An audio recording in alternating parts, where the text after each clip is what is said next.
Yahoo minasan, welcome back again with Mr. K di sini.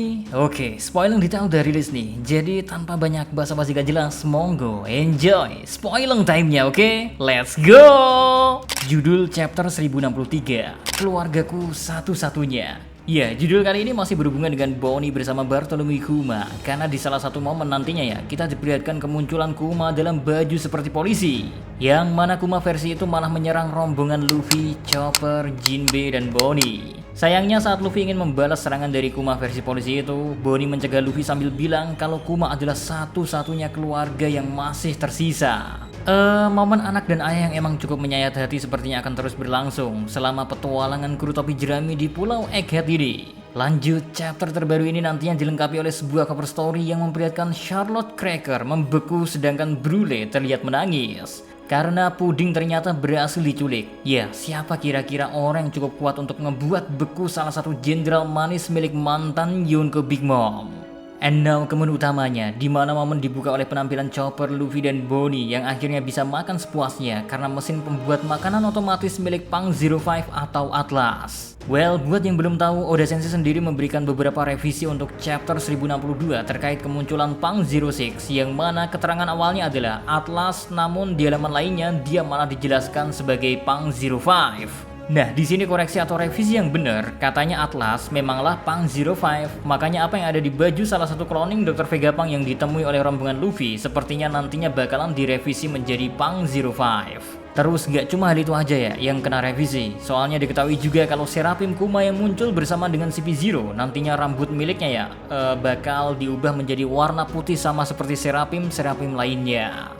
Terus lanjut ke momen Luffy dan rombongannya yang kalau di awal mereka kelihatan udah kekenyangan, sekarang mereka malah menemukan mainan baru di mana ternyata ada sebuah mesin yang bisa menciptakan baju secara otomatis. Jadi gak hanya makanan saja yang bisa muncul secara cepat, namun baju tipe apapun, entah itu untuk ke pantai atau luar angkasa, semuanya bisa dipilih secara cepat oleh Luffy dan kawan-kawan. Ya, tentu hal ini dimanfaatkan oleh Luffy, Chopper, Bonnie, dan Jinbe untuk bertukar pakaian, sekaligus memilih baju mana yang menurut mereka cocok untuk penyamaran mereka.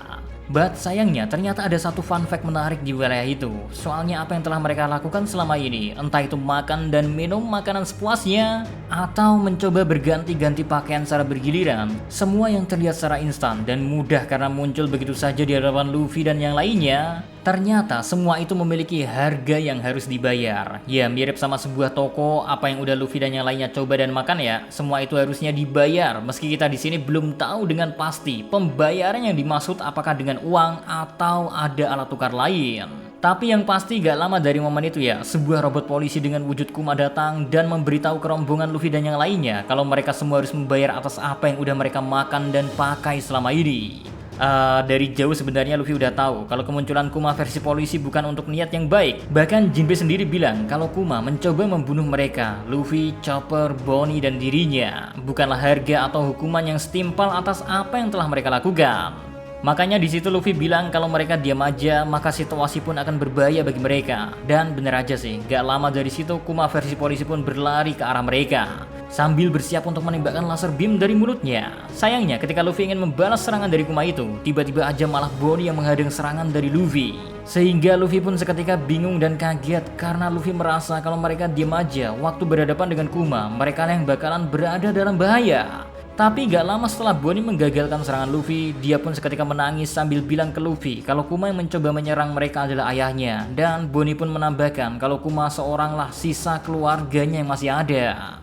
Ya, di momen itulah baru Chopper, Jinbe, dan Luffy mengerti kalau ayah yang dimaksud oleh Bonnie selama ini adalah Bartholomew Kuma yang dulu pernah berhadapan dengan Luffy dan seluruh krunya. Next, momen pun harus berpindah ke tengah-tengah lautan, di mana Heart Pirate tiba-tiba aja mendapatkan serangan dadakan dari bajak laut Kurohige. Yang mana di situ kita bisa ngelihat kalau kapten mereka, Marshall Ditich, membawa ketiga anak buahnya, yaitu Van Augur, Doc Q, dan Jesus Bargis. Namun entah masih ada kru lainnya yang dibawa atau enggak, kita masih harus menunggu versi resminya rilis. Akan tetapi dari spoiler ini aja kita udah bisa tahu kalau ternyata ketiga anak buah dari Kurohige saat ini ya udah memiliki kekuatan buah iblis, seperti misalnya Doc Q yang langsung memperlihatkan kekuatannya. yang mana dia bisa memberikan berbagai macam penyakit dari buah iblisnya. Makanya Law aja nantinya bisa kita lihat dalam versi wanita, karena dia terkena sebuah penyakit yang bisa merubah seseorang menjadi wanita. Akan tetapi Law yang sambil memberikan instruksi kepada krunya untuk segera berlabuh ke pulau terdekat dan bersiap untuk pertarungan. Di momen itu dia bilang kalau setelah pertarungannya melawan Kaido, dia sadar kalau kekuatan buah iblis bisa dipatahkan oleh kekuatan haki tingkat tinggi. Makanya Law aja bisa kembali dari sosok wanitanya dalam sekejap. Yang mana hal itu juga tentu seperti yang diharapkan oleh krunya Kurohige. Soalnya menurut mereka gak mungkin orang sekuat Law bakalan kalah hanya dengan satu serangan seperti itu. Sehingga gak lama dari situ ya, giliran Van Augur yang memperlihatkan kekuatannya, di mana dia ingin menteleportasikan atau memindahkan Jesus Bargis ke tempat lain. Jadi bisa kita pastiin kalau kekuatan buah iblisnya mirip dengan kekuatan Law yang bisa berpindah-pindah tempat. Sedangkan Bargis sendiri mendapatkan buah iblis Riki Rikinomi yang sepertinya memberikan Bargis kekuatan atau tenaga yang semakin kuat saja. Layaknya Superman lah.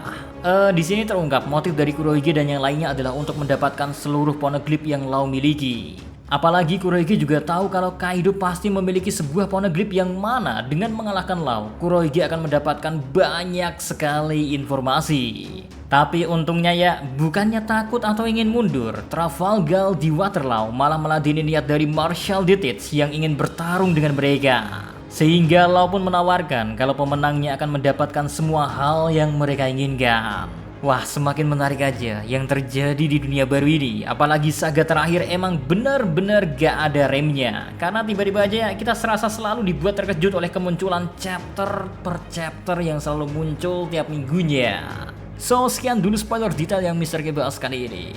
Oke, kita lanjut lagi next time in the React One Piece.